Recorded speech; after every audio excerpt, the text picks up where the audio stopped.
Hola a todos, bienvenidos sean a Templus. Este video contiene la obra resumida, más un análisis de los puntos cruciales y simbolismos de la novela, como también una conclusión final.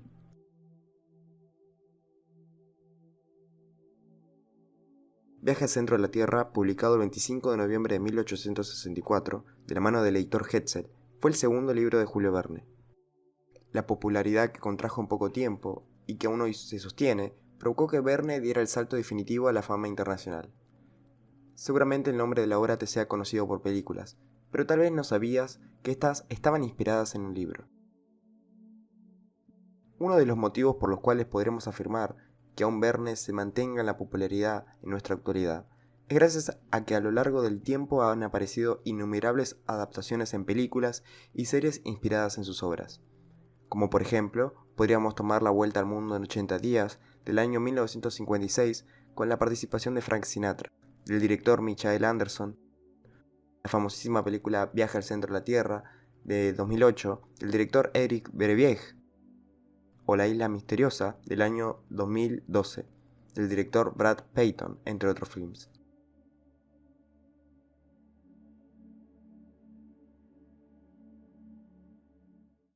Viaje al centro de la Tierra alberga un inmenso espesor técnico, filosófico y esotérico. Estos contenidos son realmente complejos de entender para un infante, aunque sucede que Verne ha sido de aquellos pocos autores capaces de dirigirse a todos los públicos sin trastocar la magia de las ideas que quiere plasmar. Pero con el paso del tiempo, muchas novelas se vieron renegadas, lastimosamente tan solo ser catalogadas como novelas infantiles, excluyéndolas de su seriedad, siendo vistas como obras no tan distintas a cualquier otra novela de aventura típica y ficticia de superhéroes. Y poco a poco, hechos como estos harían perder el legado verdadero detrás de las innumerables novelas escritas por Verne.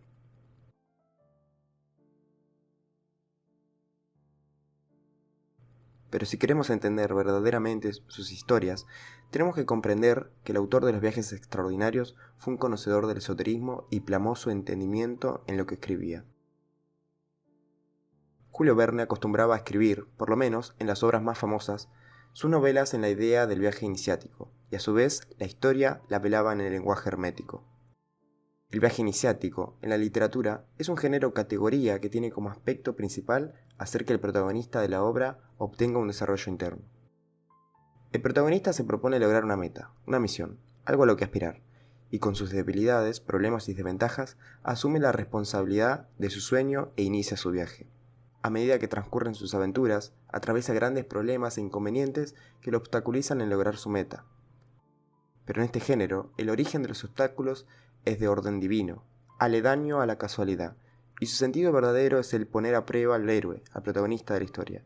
Y a medida que supere los obstáculos, madurará internamente y se transformará en un hombre perfecto, alguien que llegó a la grandeza, ganando lo más importante en el viaje, el crecimiento. El lenguaje hermético es una lengua esotérica muy antigua. Se basa en el simbolismo y las analogías, con el sentido supremo de enseñar las claves más profundas del universo, la vida y nuestro desarrollo espiritual. Este lenguaje es proveniente de los más antiguos orígenes de la humanidad, desde los egipcios y hebreos hasta la actualidad.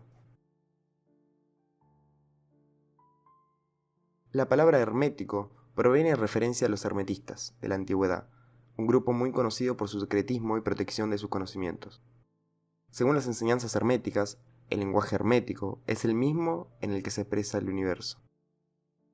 El lenguaje hermético se presenta en todas las obras de Julio Verne. Puntualmente, Viaje al centro de la Tierra, siendo de las primeras aventuras escritas por Verne, contiene múltiples símbolos alquímicos y cabalísticos que demuestran que sus conocimientos de las doctrinas eran realmente profundos. Verne fue una persona con grandes saberes místicos y espirituales, y eso lo podemos ver claramente plasmado en sus libros. Así sucedía también con muchos otros escritores en tiempos cercanos o contemporáneos a Verne, los cuales compartían ciertas características en común, que les otorgaban ese augurio misterioso y ocultista. Por mencionar a algunos autores, podríamos hablar de Herbert George Wells, Lovecraft, Alejandro Dumas, Edgar Allan Poe, entre otros. Justamente, los mencionados, e incluyendo al mismo Verne, negaban rotundamente ser creyentes de lo que escribían. Afirmaban que todo lo que dictaban eran tan solo producto de la pura imaginación e inspiración de la mente. Pero irónicamente a lo que decían en la prensa o en algunas de sus cartas, sus obras demostraban lo opuesto, porque para quien haya leído sus obras y conozca de las doctrinas, entenderá que aquello que mencionan con tanta exactitud, con tanto detalle y acierto, no es casual, sino que prueba exacta del profundo estudio esotérico de los autores. El objeto de tales afirmaciones podríamos tomarla como una postura de ocultista, evitando así las estigmatizaciones, burlas o que sus palabras tomen efectos negativos en sus carreras. Lovecraft y Verne, por ejemplo, preferían que los lectores se quedasen con el mensaje y no con el mensajero. Por ello, muchas veces escribían y publicaban sus obras en el anonimato, o nunca solían hablar de su vida personal con la prensa, pues sabían que su involucración personal mancharía sus obras.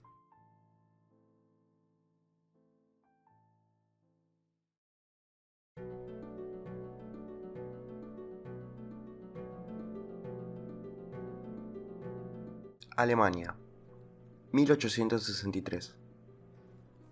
Al iniciar la historia, nos presentan a los protagonistas. El primero es un hombre adulto, notablemente irascible e impaciente. Tiene un carácter muy fuerte, que se denota especialmente en los inicios de la obra. Él es un hombre muy fogoso, cólero y dominante. Además, es políglota, profesor, minerólogo y geólogo, con gran reconocimiento académico y científico en toda Europa. Este personaje es el llamado Otto Lidenbrock. El segundo de los protagonistas es su sobrino, el joven Axel, de carácter débil y una personalidad pacífica. Si bien al comienzo lo conocemos como alguien tranquilo y relajado, es un chico muy nervioso, ansioso y temeroso, pero de gran fidelidad a su tío. Él sería el opuesto al profesor Lidenbrock, siendo mucho más sumiso y ciertamente indiferente. El joven Axel está enamorado de Gruben, sobrina de Lidenbrock, un personaje secundario que se menciona unas pocas veces en la obra. El primer dilema de la historia se encuentra cuando Lidenbrock se topa con un antiguo libro islandés de casi más de 700 años. Este libro se encuentra escrito en el idioma rúnico, un antiguo idioma de Islandia, y como cito textualmente, según la tradición, las runas fueron creadas por el mismísimo Odín. Mientras analizaban el libro, de este repentinamente cae al suelo un pequeño y demacrado papel envuelto en sí mismo. Al abrirlo, este inscribía un misterioso texto, también en carácter rúnico. Lidenbrock, al toparse con este papel, decide hallar su traducción y su significado. Al traducirlo, trabajando arduamente letra por letra del abecedario, encuentra un criptograma sin supuesto sentido. Buscaron ambos la forma de encontrar el secreto. A tal obsesión llegaron que Lidenbrock le prohibió a Axel y a él mismo comer y beber hasta hallar una respuesta.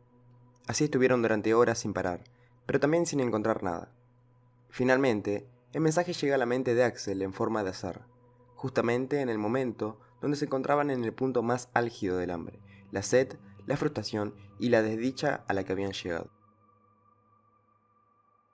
Entonces Axel prueba con esta nueva idea, dándole un último intento, casi sin esperanza, y al hacerlo, para su gran sorpresa, el mensaje es descifrado. Este decía: desciende al cráter del Jökull de Sneffels, que la sombra del Scartaris acaricia antes de las calendas de julio, audaz viajero, y llegarás al centro de la Tierra, como he llegado yo, Arne Sagnussen. El otro día se topó con su tío. Se había quedado todo el día despierto, poniendo todo su espíritu a disposición del afán de encontrarse la clave. El profesor se encontraba destruido físicamente y devastado mentalmente. Axel, tras divagar, le enseñó el hallazgo. Lidenbrock reconoció al autor del manuscrito. Se trataba del mismísimo e iluminado Arne Sagnussen, un antiguo alquimista islandés. Tras dicho descubrimiento, ambos se pusieron manos a la obra y partieron en viaje. Tras pasar unos días en Dinamarca, se dirigieron al país deseado. Llegaron a la costa de Islandia, tras luego de viajar durante 11 días. Charlaron un poco, recorrieron el lugar y se prepararon para continuar con su camino. En el transcurso contrataron a un guía, el cazador Hans Helke. Hans Es un hombre de elevada altura, de cabellos largos, de un cuerpo atlético y vigoroso. En sus ojos, como según lo narraba Axel, se apreciaba la ternura y la pura inocencia de un niño. Sus movimientos corporales eran mínimos y siempre los justos. Tenía un temperamento completamente tranquilo, de una calma y templanza perfecta. Los viajeros muchos días pasaron caminando y montando a caballo con rumbo al volcán. Cuando finalmente llegaron al lugar indicado, resultó ser aún demasiado temprano, puesto que ninguna de las sombras de las montañas señaladas por Arne Saknussemm acariciaban a los 3 cráteres mencionados. Pasaron 4 días acampando a los alrededores, exactamente el 28 de junio, a las 13:13 p.m., hasta que la sombra de una de las montañas se proyectó en el cráter correcto.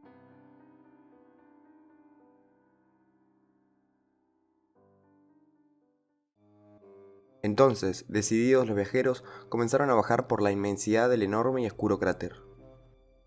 Lo que parecía una sencilla bajada, resultó ser un descenso de muchísimos días y numerosas semanas. El viaje era interminable, la temperatura subía y subía, la sed, el hambre, el dolor, la enfermedad, e incluso el perderse eran los constantes problemas que lo retrasaban y perseguían cada vez más. Cada momento que pasaba, mientras más bajaban por aquel volcán, la locura y pérdida de sí mismos aumentaba. Aunque eso solo lo acontecía a Axel y a su tío, pues Hans seguía de igual temple que siempre. Cada obstáculo con el que se topaban, Axel y Lidenbrock perdían continuamente la paciencia y sus reacciones se volvían cada vez más y más descontroladas. Pero lo interesante es que mientras estos se tornaban casi locos y desesperados, Hans siempre se mantenía inmutable, apacible y con plena templanza frente a todos los obstáculos que aparecían en su camino. Así pues, Hans terminaba siendo siempre quien los salvaba o ayudaba, pues su templanza le otorgaba el poder de ver donde nadie ve. La paciencia les dio sus frutos. Llegaron al final de aquel túnel y se encontraron con un sueño, con lo impensable para la ciencia convencional. Efectivamente, como así lo dijo el viejo alquimista Saknussemm, la Tierra es hueca, y en aquella inmensidad se encontraba lo increíble. Ya no se encontraban a oscuras. Iluminaba toda aquella cavidad lo que parecía un sol, pero era imposible, pues la sensación de luz era muy leve e iluminaba poco más que a la luna. Aquello solo podría ser de origen natural eléctrico. Grandes nubes eran las que abarcaban todo el cielo del lugar, pero eran lo más semejante a una inmensa aurora boreal. Los viajeros se deslumbraban viendo los enormes árboles, bosques de hongos gigantescos y de las más extrañas plantas jamás antes vistas, como también de las que se creían ya extintas. A la lejanía se podía ver un mar de gran tamaño que se extendía hacia el otro extremo de la caverna. Decidieron entonces embarcarse y llegar al otro extremo. Allí se encontraron con animales antiquísimos. Se trataba de los antiguos dinosaurios marinos, bestias acuáticas inmensas, las cuales se batían en una batalla mientras los navegantes atravesaban el río. Lamentablemente, la tormenta los había hecho navegar en círculos, y al volver al mismo punto del cual antes partieron, la cólera y la angustia inundó por un momento la aventura, pero pronto continuaron con su trayecto. Decidieron esta vez tomar rumbo a lo más profundo de un bosque. Tras caminar por unos minutos, hallaron lo que parecía un inmenso cementerio de animales y con fósiles de todo tipo dispersos a lo ancho y a lo largo de la llanura. Animales tales, oriundos de las más antiguas eras en la que la vida prosperaba, la era paleozoica, cuando los primeros seres vivos surcaban por el mar y cuando las primeras especies de plantas crecían en la tierra. También hallaron fósiles de mamíferos de nuestra época. Era evidente que la vida no solo se desarrollaba en la superficie, y que la vida existe y prospera sin importar el lugar y sin importar el ambiente. Pero lo que les sería de aún más asombro sería el toparse con fósiles de los primeros seres humanos.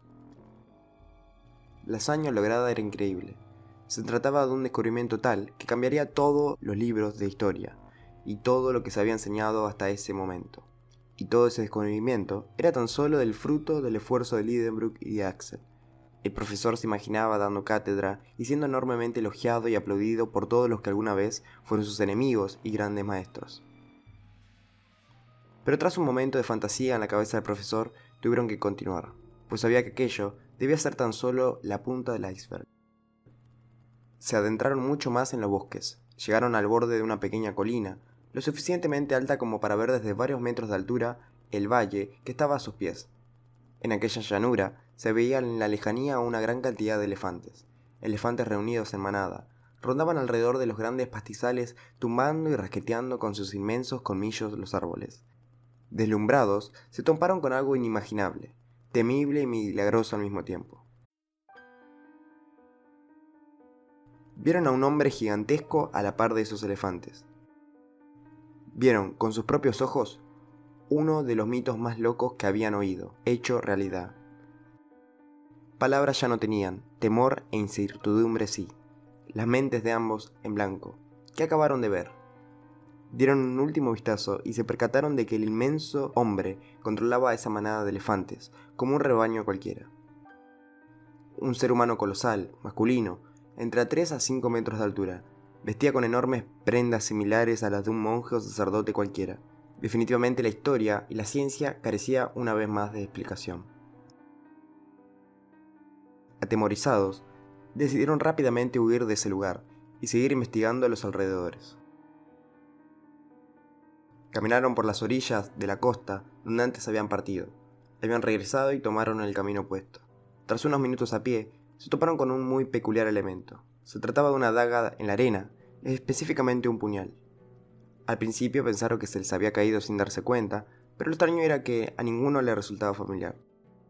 En ningún momento habían cargado un arma de ese tipo.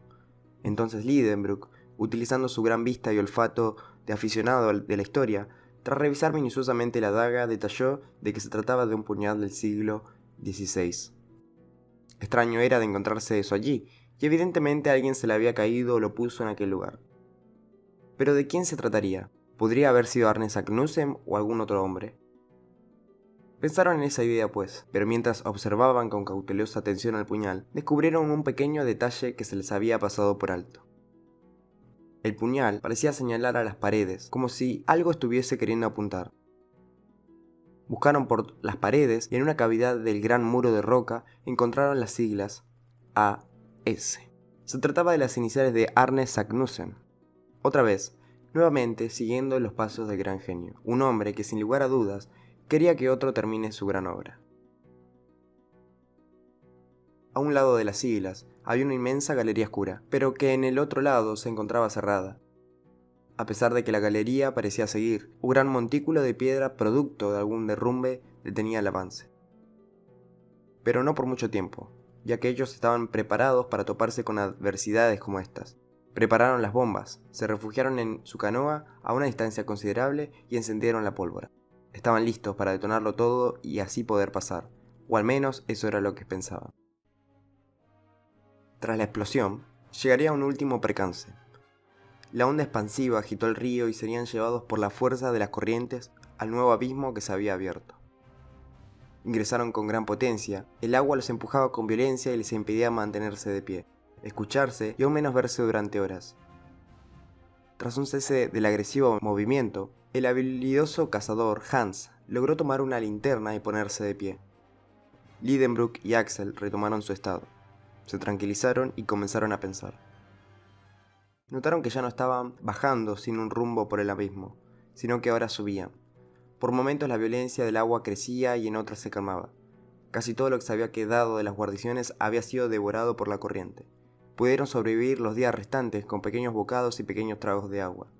La velocidad con la que se movían aumentaba cada vez más y más. Seguían subiendo de manera vertical y estaban seguros de estarse acercando a una salida. Lidenbrock teorizó, por sus conocimientos, que el lugar por el que ascendían se trataba de un antiguo túnel por el cual la lava de un volcán se escapó alguna vez, hace miles de años. Pasaron los días, todos estaban al borde de la muerte. Axel ya había perdido la conciencia, cuando de repente una inmensa explosión los había expulsado de una vez por todas de aquella aventura. La teoría de Lidenbrock era cierta. Habían escapado por un antiguo canal volcánico.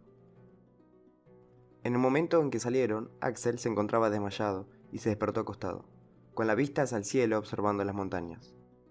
Lidenbrock y Hans, mientras tanto, discutían dónde podrían encontrarse. Aquel lugar no era el mismo por el cual habían ingresado. Islandia era uno de los lugares más frescos del mundo, y donde se encontraban ahora era todo lo contrario. Entonces, nuestros aventureros merodearon por la zona en búsqueda de información. y se toparon con un niño. Le preguntaron a este pequeño dónde era que estaban, y el niño les dijo que aquel lugar se ubicaba en pleno Mediterráneo, en Stromboli, Sicilia.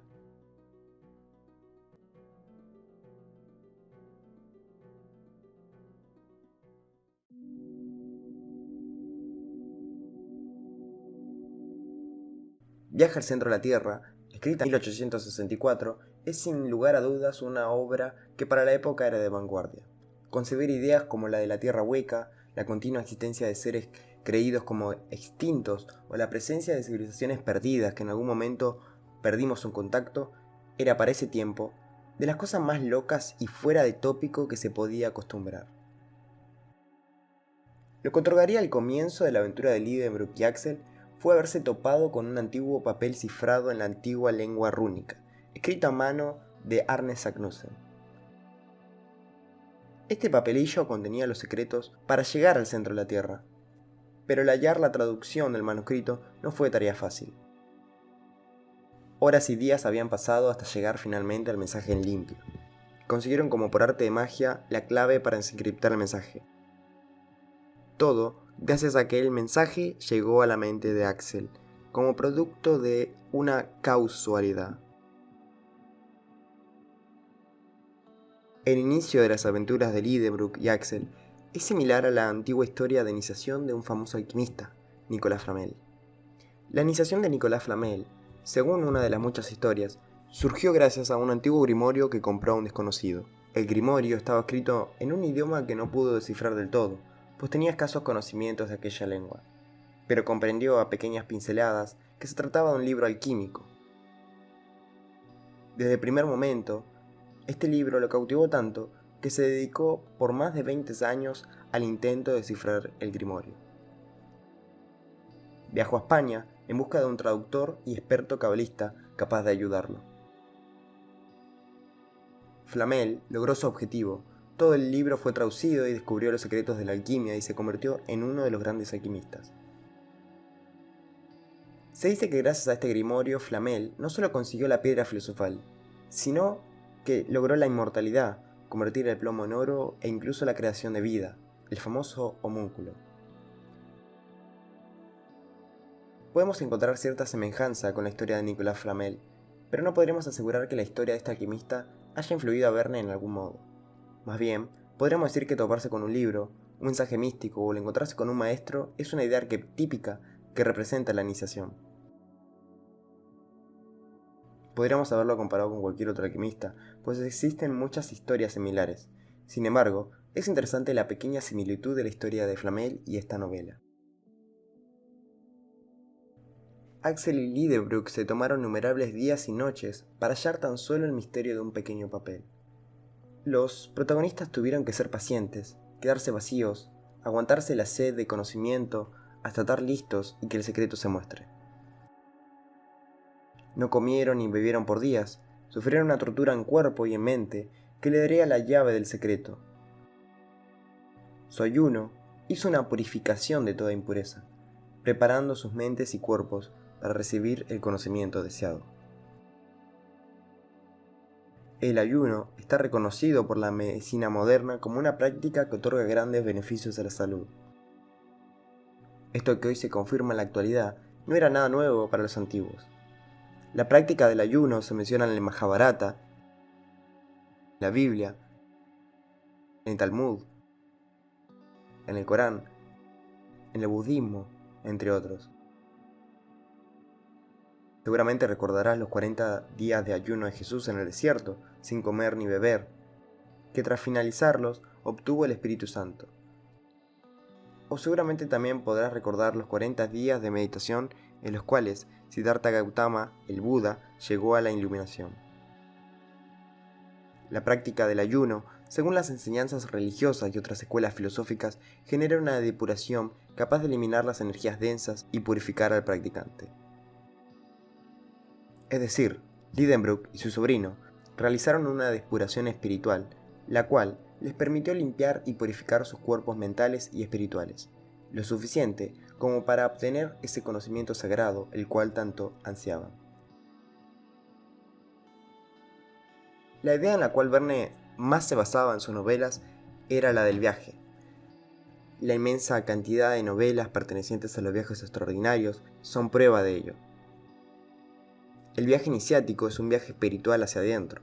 En muchas de sus obras, los protagonistas realizan aquel viaje iniciático, ese viaje místico, mágico, que trae consigo un despertar y un trabajo profundo en el interior. Las legendarias tierras de Islandia, antiguamente habitadas por los místicos vikingos, guardan un gran misterio por sus antiquísimas historias, leyendas y mitos. Tierra de Odín, rey de todos los dioses en la antigua cultura nórdica. Su símbolo es el de la iniciación mística por excelencia. El viaje para ir a Islandia era en el mes de julio. En este mes, en el hemisferio norte, se produce el solsticio de verano. Estos acontecimientos astronómicos tenían una gran importancia en todas las civilizaciones. Se dice que el solsticio de verano representa la plenitud y el solsticio de invierno el renacimiento. Este es el motivo por el cual se encuentran a lo largo de todo el mundo todo tipo de antiquísimas estructuras que señalan exactamente los solsticios. Acerca del interesantísimo personaje de Hans, el guía de los viajeros, notamos claramente que es un personaje el cual posee una personalidad completamente diferente a la de los dos protagonistas. Es tranquilo, callado, valiente, paciente y con una templanza increíble. Él no es solo un guía común, es un hombre el cual les enseña a Lidenbrock y Axel a madurar espiritualmente, marcándoles siempre el camino, ayudando cuando están perdidos, presentarse en las situaciones difíciles y siempre enseñar con el ejemplo. Hans, quien ya recorrió el camino completo, ese mismo viaje iniciático, ya tiene todas las virtudes desarrolladas, que le permiten siempre mantener su calma. El simbolismo de Hans es del hombre iluminado, despierto, desarrollado y maestro por excelencia. Cuando Lidenbrock y Axel recorrían los misteriosos bosques subterráneos, se toparon con un ser humanoide inmenso controlando a una manada de elefantes. Existen muchas leyendas acerca de humanoides o civilizaciones escondidas y vigentes en el centro de la Tierra, como Shambhala en el Tíbet, Agartha en el Asia Oriental, Erx en Argentina, Xibalbá en México, entre otras. Acerca de estas entidades y civilizaciones, existen muchas historias y leyendas que se cuentan de sus habitantes. Viaje al centro de la Tierra es una constante analogía de las diferencias entre el necio y el hombre bajo y virtuoso. El sabio, el hombre elevado y lleno de virtudes. A medida que avanza el cuento, Axel y Lidenbrock maduran a través de superar cada travesía y obstáculo. Sus deseos e ideales se tornan a una aspiración superior a medida que ingresan más profundo en el centro de la Tierra. Así, se cumple el objetivo del viaje iniciático.